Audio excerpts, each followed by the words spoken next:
संस्कृत शिक्षा सेवा संस्थाने एतेषाम् आचार्याणां हार्दं स्वागतम्। अथ च आचार्यान् प्रणौमि, निवेदयामि यत् इदानीं कक्षा आरभ्यताम् इति। आचार्याः।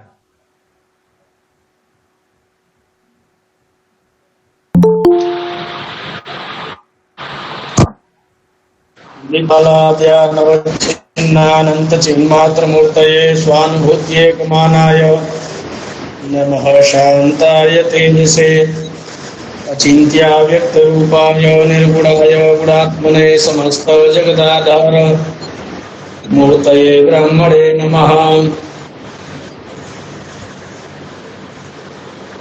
भगवान श्री हरि के चरणों में प्रणाम करते हुए संस्था के सभी सम्मानित सदस्यों को नमन करके आए हुए सबका स्वागत और अभिवादन करते हुए आज की कक्षा को प्रारंभ करते हैं। कल लघु जातक के कुछ श्लोक हमने पढ़ लिए थे और उनमें भी पहले अध्याय का लगभग 4 श्लोक हो चुका। सर्वप्रथम मंगलाचरण किए थे, उसके बाद से ग्रंथ का प्रयोजन, ग्रंथ के प्रयोजन के अंतर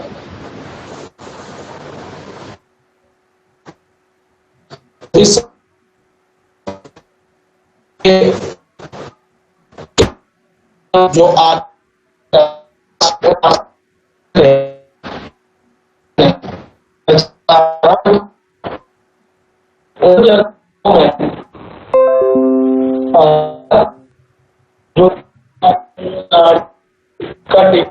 ज्ञानी पूर्व जानू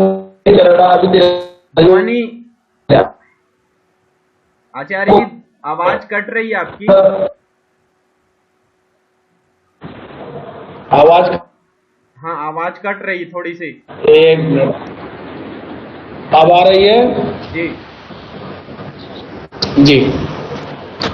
तो संपूर्ण आकाश मंडल एक वृत्त है और वह एक वृत्त की मान रेखा गणितीय मान 360 अंशों का मान करके उसको 12 भागों में विभाजित किया गया है और उन्हें विभाजित 12 भागों को 12 राशियों का नाम दिया गया है। उन विभाजित भागों में पहली जो राशि है वह मेष राशि है, दूसरी वृषभ राशि है। यहाँ पर आचार्य ने 12 राशियों का अलग अलग नाम न लेते हुए काल पुरुष पे अर्थात 360 अंशों का जो वृत्त है वह 360 अंशों में 30-30 अंश के 12 भाग उस कांति वृत्त के किस किस भाग पर पड़ते हैं इसका विचार उन्होंने किया है। एक बार आप लोग देख लें, कुछ लोगों का माइक चालू है, आप अनम्यूट कर दें, उससे आवाज में डिस्टरबेंस हो रहा है। तो उसी को ध्यान में रखते हुए आचार्य ने 12 राशियों का 12 शरीर के अंग बताए और उन पर उनका आधिपत्य बताया। सिर में मेष राशि, मुख में वृषभ राशि, हृदय में कर्क राशि, बाहु में मिथुन राशि, पेट में सिंह राशि इत्यादि चरण तक मीन राशि को लेकर के गए थे। उसके बाद उन्होंने अगले श्लोक में उसका प्रयोजन बताया था कि वास्तव में ये इसका प्रयोजन क्या है। प्रयोजन उसका इन्होंने ये बताया कि जिस किसी भी प्रकार से वह राशि शुभ अथवा अशुभ ग्रहों से युक्त हो, बलवान अथवा कमजोर हो, तो वह अंग बलवान हो सकता है अथवा कमजोर हो सकता है। मैं स्क्रीन पर आप सबको एक बार दिखा देता हूं। जो सर्वप्रथम तो कांति वृत्त क्या है वह आप लोग एक बार देख लीजिए। यहाँ पर स्क्रीन पर आप सबको देख रहा है, ये आकाश का मंडल है और इसमें 12 राशियां क्रम से एक गोले में विभाजित है। ऊपर में जो है मेष राशि है, उसके बाद वृषभ राशि, मिथुन राशि क्रमतः दाहिने तरफ से घूमते हुए नजर आ रही हैं, सबको नजर आ रही होंगी ये राशियां। इन्हीं को एक पुरुष माना गया है जिसको काल पुरुष का नाम दिया गया है। यहाँ पर आप देखिए उस काल पुरुष के सिर में जो है वह मेष राशि है, मुख में वृषभ राशि और बाहु में मिथुन राशि, हृदय में कर्क राशि, पेट में सिंह राशि इत्यादि राशियों के नाम यहाँ मीन राशि तक इसका वर्णन किया गया है। यह बातें आपको समझ में आ चुकी होंगी क्योंकि यह बहुत ही साधारण और यह प्रारंभिक बिंदु है ज्योतिष शास्त्र का। यदि हम इसे समझ पाते हैं तो इसको समझने के साथ ही हमारे आगे की जो बातें आचार्य कह रहे हैं वो स्पष्ट हो जाएगा। अब कह रहे हैं राशियों के वर्ण, वह राशियां जो आकाश मंडल में 30-30 अंशों की हैं, उन 30-30 अंशों की राशियों का शरीर पर किस अंग में प्रभाव है वह बतलाने के बाद उन राशियों का रंग कलर बतला रहे हैं। अगले श्लोक को देखिए, वह 6ठे नंबर का श्लोक है, उसको आप लोग देख लें। अरुण सित हरित पाटल पांडु विचित्राहा सितेतर पिशंगो पिंगल करबुर व भृग मलिना रुचयो यथा संख्यम। अरुण, अरुण सित हरित, यहाँ पर भी देखिए 12 राशियों का अलग अलग आचार्य नाम ना लेते हुए 12 रंगों का नाम ले रहे हैं और उसी से हमें समझ लेना चाहिए कि 12 राशियों के लिए ये बात कह रहे हैं। तो उसमें सर्वप्रथम कह रहे हैं कि अरुण, अरुण कहा गया है लाल को। तो मेष राशि का जो रंग है अथवा वर्ण है वह लाल रंग की है। अरुण सित, सित कहते हैं सफेद को, असितः न सितः इति असितः, असित कहते हैं काले को और सित कहते हैं सफेद को। तो अरुण सित मेष राशि हो गई लाल, सित हो गई सफेद, वृषभ राशि हरित, हरित का अर्थ होता है हरा, तो हरे रंग की जो राशि है वह हो जाएगी मिथुन। और पाटल, पाटल रंग जो होता है सफेद और लाल मिलने के बाद जो रंग बनता है वह होता है पाटल रंग, जो कर्क राशि का रंग है। अरुण सित हरित पाटल और पांडु, पांडु शब्द जो होता है वह पीले के लिए होता है, लेकिन संपूर्ण पीला होगा तो उसको पीत कहा जाएगा। पांडु का मतलब पूरा पांडु नहीं होता है, पांडु रोग होता है, पीलिया। आप लोगों ने देखा होगा तो वह व्यक्ति पूरा पीला ना होकर के पांडु रंग जो होता है सफेद और पीले का जो मिश्रित रंग है वह होता है पांडु रंग। और पांडु विचित्राहा, विचित्रा अर्थात चित्र विचित्रा, अनेक प्रकार के रंगों से मिश्रित जो वर्ण है वह है कन्या राशि। विचित्राहा सीते इतर, अभी मैंने बतलाया कि शीत से जो इतर है, जो शीत नहीं है, क्योंकि जितने भी रंग हैं या रंगों का एक विज्ञान है, अपना कलर साइंस होता है, उसमें जब हम पढ़ते हैं तो सफेद रंग में, सभी रंगों में सफेद रंग पाया जाता है, कुछ कमी होती है, लेकिन सफेद रंग के बिना कोई भी रंग नहीं बनता है। लेकिन जहां पर काला हो गया वहां सफेद का होना मुश्किल होता है। तो इसीलिए कह रहे हैं सीते इतर, शीत से इतर है जो, वह कौन है? तो शीत से इतर जो होती है वह राशि होती है कन्या राशि, तुला राशि, सीतेतर। फिर कह रहे हैं पिशंगो, पिशंग कहते हैं सुवर्ण के समान, गोल्ड के समान, सोने के समान जिसका रंग है वह है पिशंगो। फिर कह रहे हैं पिंगल, पिंगल कहते हैं, पिंगल जो रंग है वह है धनवी, धनु राशि की, धनु राशि की कौन सी रंग है? पिंगल। और पिंगल कहते हैं, पिंगल कपिल, ईसत कपिला, ईसत कपिला माने पिंगल जो है वह लाल और पीला मिश्रित रंग, बहुत सारी आंखें होती हैं, लाल और पीली मिश्रित आंखें जिसको होती हैं उसको कपिल वर्ण की आंखें कहते हैं, कपिला नेत्र कहते हैं। तो वह जो है वह यहाँ पर पिंगल वर्ण उसी को लाल और पीले को मिश्रित जो रंग है उसको पिंगल वर्ण कहा गया है। फिर कह रहे हैं कि पिंगल करबुर, करबुर कहा गया है कबरा रंग को। कबरा रंग कहते हैं शुक्ल और जो अभी अभी कपिल रंग बतलाए। कपिल का मतलब सांवला थोड़ा सा सफेद और पीला का मिश्रित हो और उसमें सफेद की अधिकता हो तो वो होता है कबरा रंग, उसको करबुर कहा गया है। फिर कह रहे हैं बभ्रुक, बभ्रुक अर्थात कुंभ राशि का कलर है बभ्रू। बभ्रू कहते हैं भूरा अथवा नेवले के समान जो कलर है वह होता है बभ्रुक। और मलिना, मलिन कहते हैं जो मछली का वर्ण होता है, रंग होता है, वह होता है मलिन। एक बार श्लोक को देख लें तो मलिना रुचयो यथा संख्यम, यथा संख्यम रुचयो, राशियों का कई पर्याय है। ऋक्ष शब्द राशियों के लिए उपयोग किया जाता है, रुच शब्द राशियों के लिए उपयोग किया जाता है, अजाद्या कल उपयोग किए थे, यह सब राशियों के पर्यायवाची हैं। तो इसीलिए कह रहे हैं एता राशि नाम रुचयो वर्णाहा, एतेषाम राशि नाम, इन राशियों का वर्ण बतलाए। अरुण शीत, अरुण का मतलब लाल, शीत का मतलब सफेद, हरित का मतलब हरा, पाटल का मतलब हो गया पांडु, और पाटल का मतलब हो गया सफेद और लाल मिश्रित, और पांडु का मतलब पांडु रंग जो सफेद और पीला मिश्रित है वह पांडु रंग है। और विचित्रा, विचित्र जिसका कोई अपना रंग नहीं है, सब प्रकार के मिश्रित रंग हैं वह विचित्र। तो ये 6 राशियां हो गई।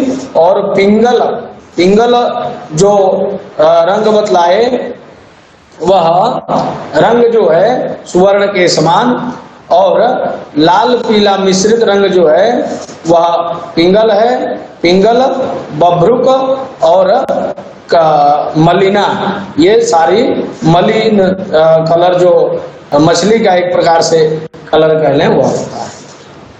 अब थोड़ी सी यहाँ पर चर्चा करेंगे कि इन राशियों के रंगों से हमें क्या लेना देना है। आकाश में जो राशियां हैं उन राशियों के रंगों को हमें क्यों जानना है। तो जब आप ज्योतिष जगत में प्रवेश करने जा रहे हैं, आप ज्योतिष जगत में प्रवेश करने के पहले सर्वप्रथम तो ग्रह, नक्षत्र और राशियां, 12 राशियां जो संपूर्ण आकाश मंडल का प्रतिनिधित्व करती हैं। 360 डिग्री का एक गोला, 30-30 अंशों की राशियां, उसमें वो राशियां बनती कैसे हैं तो नक्षत्रों से। नक्षत्र कितने हैं 27। तो 360 डिग्री को जब 27 पार्ट में डिवाइड करते हैं तो एक नक्षत्र का जो मान होगा वह 13 डिग्री 13 अंश और 20 कला का होगा। और वह नक्षत्र कैसे बनते हैं तो ताराओं के समूह से। सभी नक्षत्रों के अपने अपने तारा निर्धारित हैं, उन ताराओं के समूह से नक्षत्र बनते हैं। तो तारा, नक्षत्र, राशि और ग्रह, यह 4 तो हमारे फंडामेंटल एक प्रकार से क्लियर होना चाहिए दिमाग में, तभी जाकर के आगे जब ये बातें करेंगे ग्रहों से इस प्रकार के फल की प्राप्ति होती है अथवा इस प्रकार का फल देने वाला ग्रह होता है तो उसे हम कैसे जान पाएंगे। तो उसके लिए क्या करना है कि इन राशियों का रंग जानना है। राशियों के रंगों का प्रयोजन क्या हो सकता है। जब आप इस ग्रंथ को पढ़ लेंगे तो ज्योतिष शास्त्र के अंतर्गत प्रश्न विद्या, शकुन अपशकुन, वर्ष कुंडली, जन्म कुंडली, गोचर, अनेक प्रकार के प्रश्न आपके सामने उपस्थित होंगे। उन प्रश्नों में कोई आपसे प्रश्न कर दिया कि मेरा सामान चोरी हो गया, और चोरी करने वाले मेरे कमरे तक आने वाले 4 ही लोग थे, उन चारों में से चोर कौन है? बोल रही है ज्योतिष का विषय नहीं है, हमें नहीं पता। ऐसा नहीं है, हमारे ज्ञान में कमी हो सकती है, शास्त्र में कोई कमी नहीं है। और उस नॉलेज का एप्लीकेबल जो हम करते हैं, कि उस नॉलेज को जो अप्लाई करते हैं वो हम गलत तरीके से कर सकते हैं। शास्त्र कभी भी गलत नहीं हो सकता है। तो चोर को जानने के लिए कि वह किस रंग का कपड़ा पहन के आया होगा, यह भी हो सकता है। अथवा कोई आकर के और आपसे प्रश्न कर रहा है तो तुरंत आप प्रश्न कुंडली बना लेते हो, ये रही प्रश्न कुंडली, इसी के समान उसको फलादेश आपको कर देना है, बता देना है कि ये आपका हुआ है। तो अगर कोई व्यक्ति आपके पास आता है, यह ज्योतिष शास्त्र जो है संपूर्ण ही, मैं कहता हूं, मैं थोड़ा नहीं कहता हूं, संपूर्ण ही मनोविज्ञान है। आपके पास यदि कोई व्यक्ति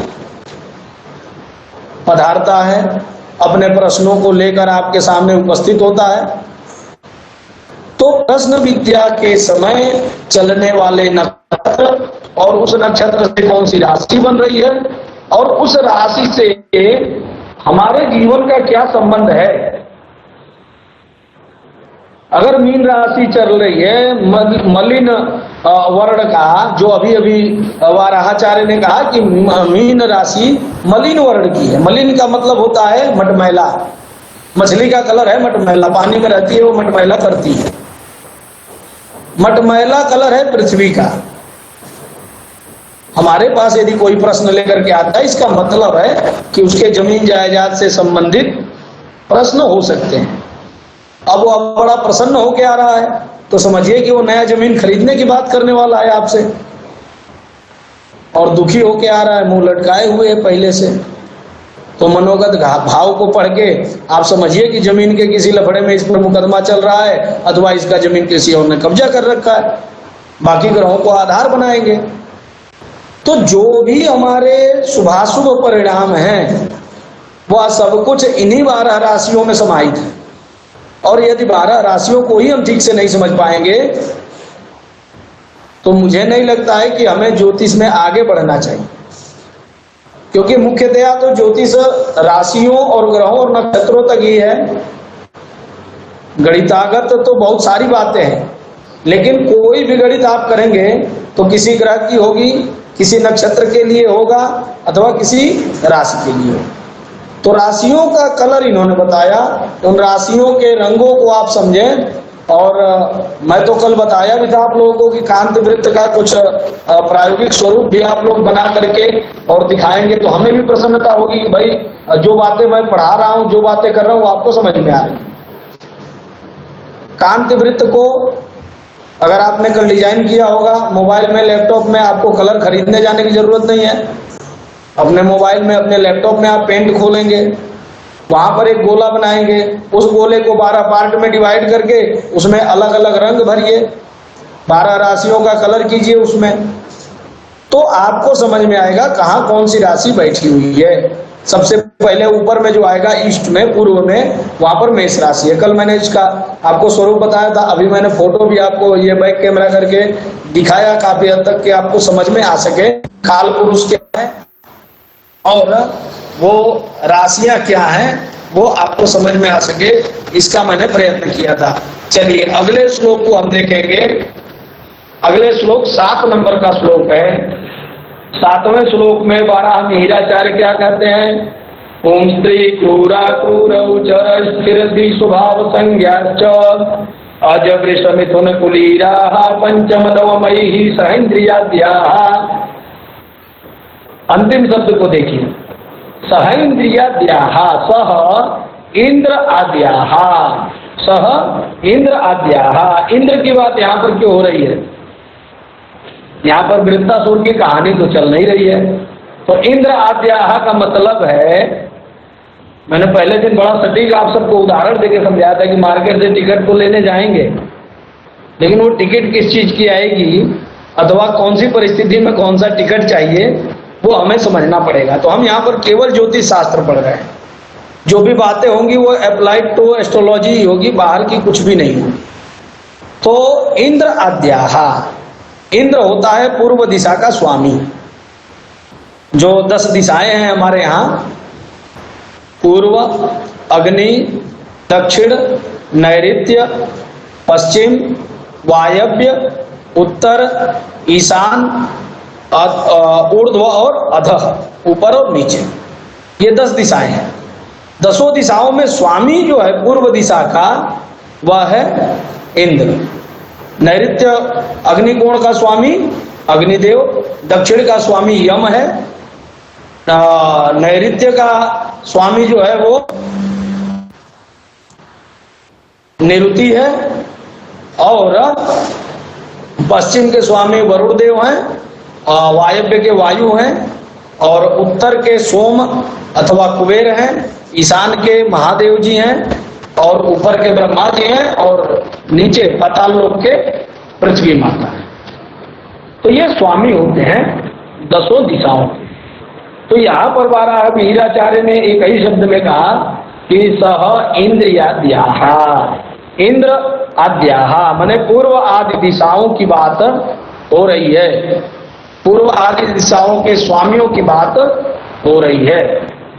अब कह रहे हैं अगला, सबसे पहला शब्द देखेंगे पुम स्त्री। पुम का मतलब होता है पुरुष, पुम का मतलब होता है पुरुष, और जो अपने पूर्वजों को, पितृपक्ष चल रहा है, श्राद्ध पक्ष चल रहा है, तो पुत्र होता है और पुत्री होती है। तो पुत्र नाम क्यों पड़ा है, अथवा पुत्र और पुत्री क्यों कहते हैं? तो पुत्र जो होता है वह पुन्नाम नाम का नरक है। उस नरक से अपने पितरों की गति के लिए वह श्राद्ध इत्यादि करता है, इसीलिए वह पुत्र है। तो पुम शब्द यहाँ पर पुरुष के लिए है और स्त्री के लिए स्त्री है। तो राशियों में देखिए, जब ब्रह्मा जी ने सृष्टि बनाई तो द्वे धारे स्वतंत्र रूपत्वात्, 2 धाराएं स्वतंत्र रूप से बनी। एक ही शरीर का आधा हिस्सा पुरुष और आधा हिस्सा नारी।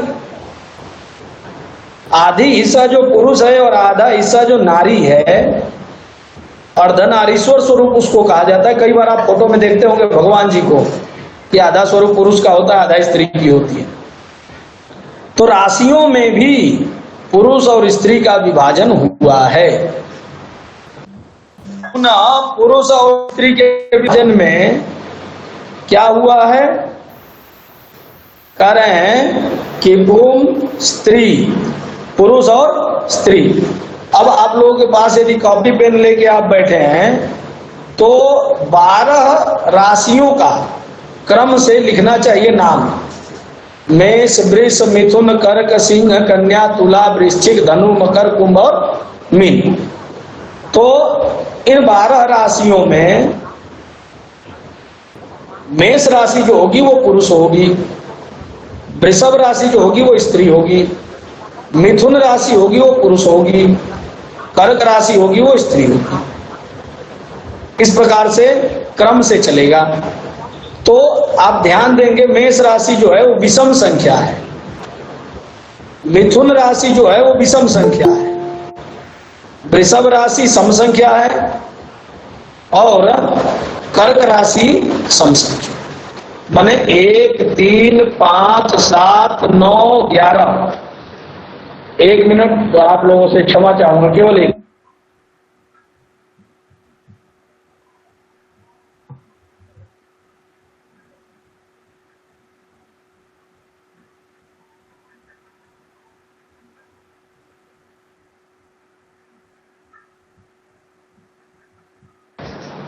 तो जो विषम संख्याएं हैं, विषम संख्याएं वाली जो राशियां हैं, इसमें आपको गणित भी पढ़ाना शुरू कर दिया बाराचार्य ने कि विषम संख्या कौन से हैं और सम संख्या कौन से हैं। तो विषम संख्या 1, 3, 5, 7, 9 और 11, ये 6 राशियां हो गई मेषादि, ये हो गई पुरुष राशियां। सम राशियां कौन सी है? तो 2, 4, 6, 8, 10 और 12। अब एक बात और आपको नया यहां पर ध्यान देने की आवश्यकता पड़ेगी। जब भी अब आपको आगे, ये तो प्रारंभ है, तो मेष, वृषभ, मिथुन, कर्क, सिंह हम पढ़ा रहे हैं और आप लोगों में काफी पढ़े लिखे लोग भी जुड़े हुए हैं जो जान रहे हैं, और कुछ लोग हैं जो बिल्कुल नए हैं, उनके लिए मैं एकदम प्रारंभिक बिंदुओं पर ध्यान दे करके पढ़ा रहा हूं। तो अब आपको ध्यान ये देना है कि अगर मैंने 10 कह दिया तो 10 का मतलब मकर राशि तुरंत दिमाग में आना चाहिए। 12 कहा तो मीन राशि, 3 कहा तो मिथुन राशि, 5 कहा तो सिंह राशि। इसका मतलब है कि 1 से 12 तक आप राशियों का नाम लिखेंगे और पहले नंबर पे कौन सी राशि है, छठे नंबर पे कौन सी राशि है, 8वें नंबर पे कौन सी राशि है। ये हो जाएगा आपका रीजनिंग अरेंज जो होगा ना, नंबर अरेंज, तो वो भी आपको ध्यान रखना होगा ताकि आगे पढ़ाने में आपको कोई असुविधा मुझे भी ना हो और आपको भी किसी प्रकार की असुविधाएं ना हो। तो विषम संख्या जो हो गई 12 में 6 विषम संख्या होगी और 6 सम संख्या होगी। तो विषम संख्या जो हो गई वो हो जाएगी मेषादि राशियां, मेष, मिथुन, सिंह, तुला और कुंभ और धनु, ये हो जाएंगी विषम राशियां। सम राशियां 2, 4, 6, 8, 10 और 12, ये हो जाएंगी वृषभ, कर्क, कन्या, वृश्चिक, मकर और मीन, ये हो जाएंगी सम राशियां। तो विषम राशियां जो हो जाएंगी वो हो जाएंगी पुरुष और सम राशियां हो जाएंगी स्त्री। ओम स्त्री, आगे वाला शब्द देखिए, क्रूरा क्रूरौ, क्रूरः अक्रूरः, न क्रूर इति अक्रूर, जो क्रूर नहीं है। भागवत में कथा आती है ना क्रूर महाराज की, तो क्रूर से उल्टा थे, वो विपरीत थे। क्रूर जो होता है वो पापी होता है, अशुभ होता है, और अक्रूर जो होता है वो शुभ होता है, अच्छा होता है। तो यहां पर हमें ध्यान देना है कि जो पुरुष राशियां होंगी वही क्या हो जाएंगी, क्रूर राशियां हो जाएंगी। इनका भी प्रयोजन आपके जीवन में, प्रश्न विद्या में, मुहूर्त निर्धारण में, जन्म पत्रिका मिलान में, हर जगह पढ़ना है। इसीलिए इन बेसिक चीजों को आप देखते चलें, इनको बिल्कुल भी इग्नोर ना करें। तो कह रहे हैं क्रूरा क्रूरौ, क्रूर और अक्रूर। तो क्रूर पुरुष राशियां हो गई विषम राशियां, और अक्रूर, अक्रूर जो शुभ राशियां, जो क्रूर नहीं है वह अशुभ राशियां कौन सी हो जाएंगी, वह सम राशियां अथवा स्त्री राशियां। तो यहां पर 12 मेल के अनुसार पुरुष जो होते हैं वो क्रूर होते हैं और स्त्री जो होती है वो क्रूर नहीं होती। राशियों की बात हो रही है, व्यक्तिगत ना जाएं आप लोग। हाँ, अपने अपने घरों में जाके इस पर लड़ाई भी नहीं करनी चाहिए, क्योंकि यहाँ पर केवल वराह मिहिराचार्य राशियों की बात कर रहे हैं। इनका स्वभाव और इनकी चीजें जब आगे बताएंगे तब आप समझ सकते हैं कि कौन क्रूर है, कौन अक्रूर है और क्यों है। यहाँ पर तो कह दिया गया कि क्रूर है अथवा अक्रूर है, पुरुष है अथवा स्त्री है, लेकिन वो क्यों है उसका स्वभाव जब आप, भाई किसी के भी बारे में हमें जानना है, किसी के बारे में जानकारी चाहिए, तो उसके साथ हमें कुछ समय व्यतीत करना पड़ेगा। तो अब आप ज्योतिष शास्त्र में राशियों और ग्रहों के साथ अपना समय व्यतीत करना प्रारंभ किए, तो मॉर्निंग वॉक भी इनके साथ होगा। मॉर्निंग वॉक पे आप जाएं तब भी ये 12 राशियां और क्रूर अक्रूर, पुरुष स्त्री, उनके रंग, ये सब मनन करते जाए। तो आपके साथ ही तो है वो, भोजन करते समय भी इनका मनन किया जाए हमेशा। माने आपके फैमिली मेंबर हो जाने चाहिए ये, तभी आप इनको समझ पाएंगे। तो उसी बात को यहाँ पर कह रहे हैं कि पुंस्त्री क्रूरा क्रूरौ। ये मुझे लगता है 4 शब्द आपको काफी अच्छे से समझ में आ गया होगा। अब कह रहे हैं चर स्थिर द्विस्वभाव संज्ञा। चर 3 ही चीजें दुनिया में हैं। एक है जो चर, जो चलता है, हमेशा चलता ही रहता है। एक होता है स्थिर, जो हमेशा स्थिर है। पेड़ पौधे जड़ जो हैं ये सब स्थिर है। और कुछ चर जो प्राणी हैं वो हमेशा चलते रहते हैं, वो रुकते नहीं हैं। और कुछ होते हैं द्विस्वभाव। द्विस्वभाव माने चल भी सकते हैं और रुक भी सकते हैं। उनका कोई व्यक्तिगत एक कार्य नहीं है, वह द्विक स्वभाव कहलाते हैं। माने दो स्वभाव वाले। द्वि का मतलब होता है दो, तो दो स्वभाव। तो दो स्वभाव कौन से? चर और स्थिर। जिनमें दोनों संज्ञाएं हैं वो हैं चर और स्थिर। अब इनको हम कैसे समझेंगे चर स्थिर द्वि स्वभाव को? तो मेष वृष मिथुन, ये क्रम से, जैसे या तो आप अपने सामने यहाँ पर चर, यहाँ पर स्थिर और यहाँ पर द्वि स्वभाव लिखे। अब चर के नीचे मेष और स्थिर के नीचे वृषभ, द्वि स्वभाव के नीचे मिथुन। फिर यहाँ पर कर्क सिंह कन्या, फिर तुला वृश्चिक धनु मकर कुंभ और मीन। तो ये आपका एक चक्र बन जाएगा और आपको ये राशियां समझ में आ जाएंगी। मैं आपको यहाँ पर जो चार्ट बनाया हूं, मैं बैक कैमरा करके आपको दिखा देता हूं, एक बार देख लीजिए सभी लोग। ये पुरुष और स्त्री संज्ञा है। एक तरफ आप पुरुष लिख दें, एक तरफ स्त्री लिख दें, तो इससे क्या होगा? पुरुष और स्त्री। तो पुरुष में आप देखेंगे केवल विषम राशियां हैं, मेष मिथुन सिंह तुला इत्यादि, और स्त्री राशियों में वृष कर्क कन्या और वृश्चिक ये राशियां हैं। उसके बाद से क्रूर और अक्रूर। यहाँ पर देखें, क्रूर में मेष मिथुन सिंह तुला धनु और कुंभ, और अक्रूर में जो है वृषभ कर्क कन्या वृश्चिक मकर और मीन। इसके बाद हम बात करेंगे चर स्थिर और द्विक स्वभाव संज्ञा की। देखिए मैंने उसी प्रकार बनाया है जो आपको मैं बता रहा था। ये चर स्थिर और द्वि स्वभाव ऊपर लिख दिया हमने।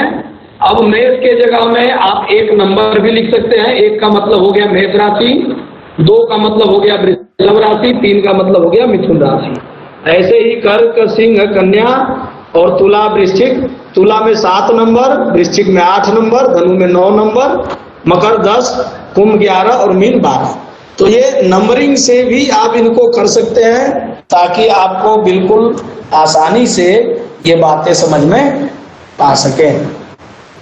अब उसके बाद से चर स्थिर द्वि स्वभाव संज्ञाश्च। दूसरी लाइन क्या कर रहे हैं? अज वृष मिथुन कुलीराहा। अज वृष, अज का मतलब मैंने बतलाया था पहले ही दिन, पहले ही श्लोक में इन्होंने शीर्ष मुख भाव हृदयोदराणी कटिवस्ति मुह्य संज्ञानी उरु जानु जंगे चरणावितिराशयो अजाद्या। अज, अज शब्द का उपयोग किया था इन्होंने। अब यहाँ पर फिर से उसी बात को दोहरा रहे हैं, कर रहे हैं अज। अज का मतलब हो गया मेष राशि। वृष, वृष का मतलब हो गया वृषभ राशि। मिथुन, मिथुन राशि। और कुलीराहा, कर्क राशि को कुलीर कहा गया है। यह एक नया नाम इन्होंने दे दिया, उसको भी आपको ध्यान रखना है। तो अज वृष मिथुन कुलीराहा माने इन्होंने कुछ नया नहीं बतलाया। 4 राशियों के क्रम से नाम लिखे, मेष वृष मिथुन और कर्क। लेकिन जो 4 राशियों के नाम तो बड़े साधारण इन्होंने लिख दिया। अगला जो शब्द इन्होंने लिखा उस पर आप ध्यान दें। पंचम नवमयी, पंचम नवमयी सह इंद्राद्याहा। जो मैंने पहले आपको बताया था कि इंद्र इत्यादि दिशाओं के, पूर्वादि दिशाओं के। अब यहाँ पर ध्यान ये देना है कि इंद्र अद्याह इन्होंने कहा।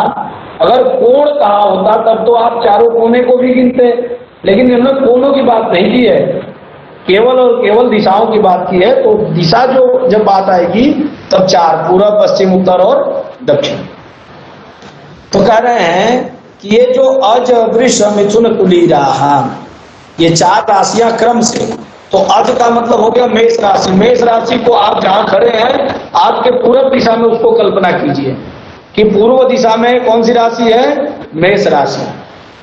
और दिशाओं का ज्ञान कभी भी, अथवा दिशाओं का गणना, जो राशि चक्र मैंने आपको बना के दिखाया था, वो हमेशा दक्षिण के तरफ, दाहिने तरफ से घूमता है, कभी उल्टा बाएं के तरफ से नहीं घूमेगा, इसका आपको ध्यान रखना। तो दाहिनी ओर से, तो पूर्व से दाहिने कौन सा पड़ेगा? दक्षिण दिशा, और दाहिने घूमेंगे तो पश्चिम दिशा, और दाहिने घूमने पर उत्तर दिशा। तो इन्होंने 4 राशियां कही, तो इसका मतलब हो गया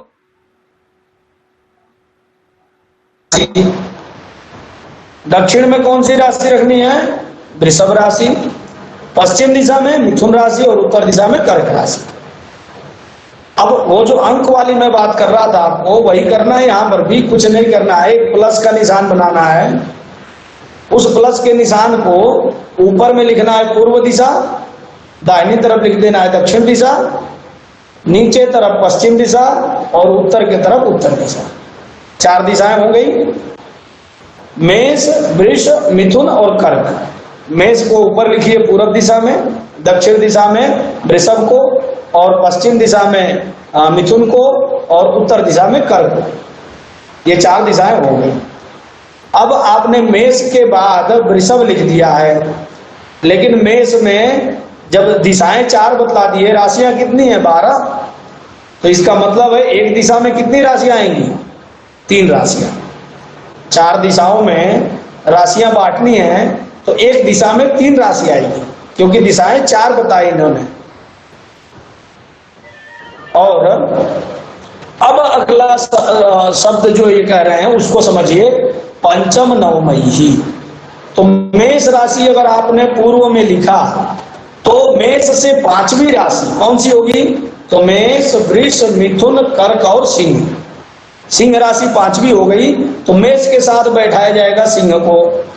उसके बाद क्या कर रहे हैं? नवमयी। पंचम तो लिख दिया आपने सिंह राशि, नवमयी, 9वीं राशि कौन सी होगी? तो 5 हुआ था सिंह राशि, तो 6 हो जाएगा कन्या, 7 हो जाएगा तुला, 8 हो जाएगा वृश्चिक और 9 हो जाएगा धनु। तो वहां पर मेष, सिंह और धनु ये दिशाएं हो जाएंगी पूर्व दिशा की अधिष्ठात्री, अथवा पूर्व दिशा में इन राशियों का वास समझा जाएगा। उसी प्रकार से वृषभ से दक्षिण दिशा में जाएंगे, तो वृषभ से 5 राशि, तो वृषभ से 5वीं राशि हो जाएगी कन्या, और 9वीं राशि हो जाएगी मकर।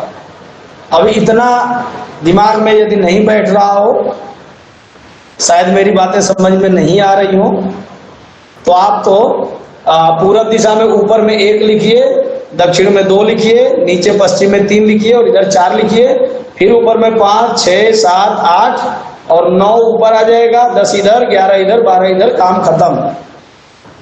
अब ऊपर में जब आप जो केवल अंक तो लिखना है आपको, अब 1, 5, 9 ऊपर आ गया, माने 1 का मतलब आप समझ ले।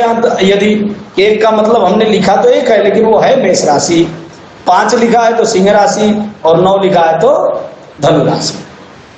केवल अंकों का 1 से 12 तक अंक आपको घुमा देना है। 1 पूर्व दिशा में ऊपर में 1, दक्षिण दिशा में 2, पश्चिम दिशा में 3 और उत्तर दिशा में 4, फिर ऊपर में 5, 6, 7, 8, 9, 10, 11 और 12। ये क्रम है राशियों का। मैं एक बार फिर से आप लोगों को बैक कैमरा करके जो मैंने यदि कुछ बनाया हो तो मैं दिखा देता हूँ, शायद समझ में आ जाए। देखिए यहाँ पे मैंने अंकों को तो नहीं लिखा है, लेकिन कुछ डिजाइन जरूर किया है, तो इनको यदि आप समझ पाए।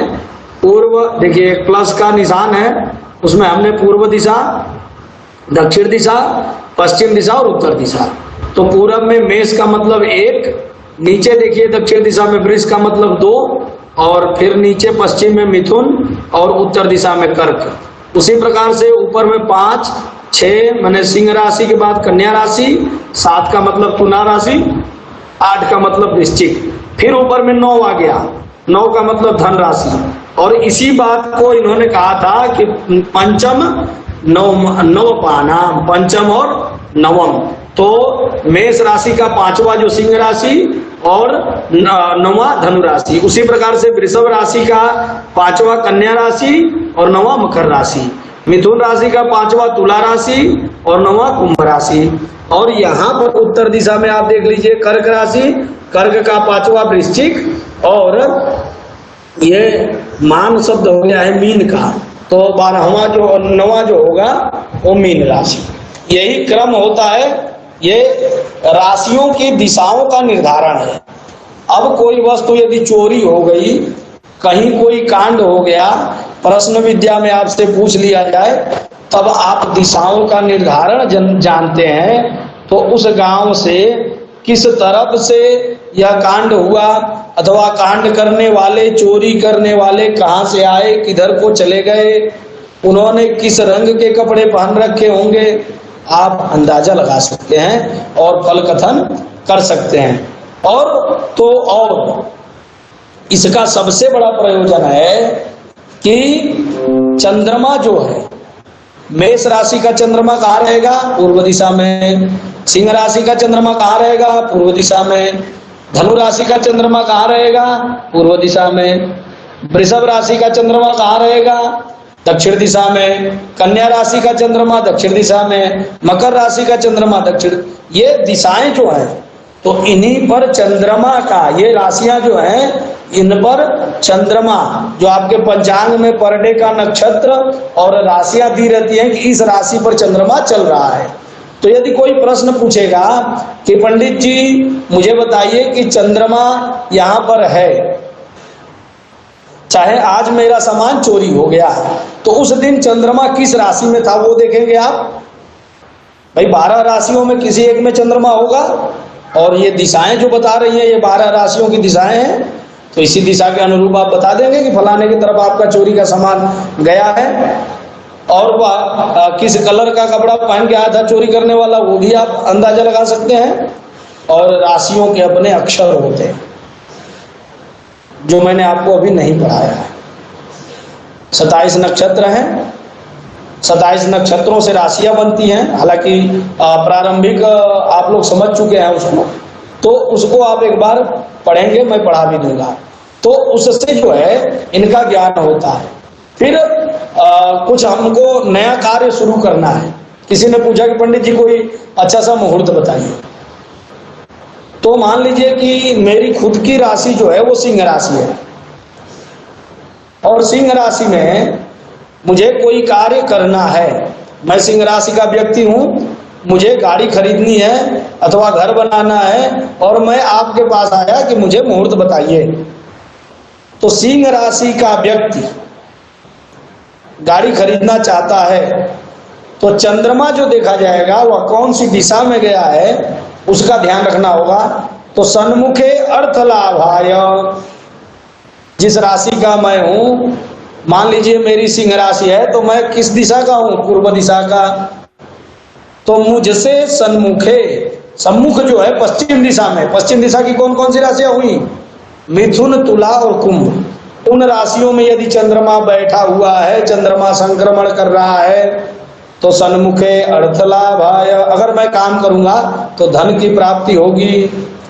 दक्षिणे सुख संपदः, दक्षिण दिशा में वृषभ, कन्या और मकर राशि का चंद्रमा मेरे अनुसार यदि होता है और मैं उसमें काम करता हूं, तो वह क्या करेगा?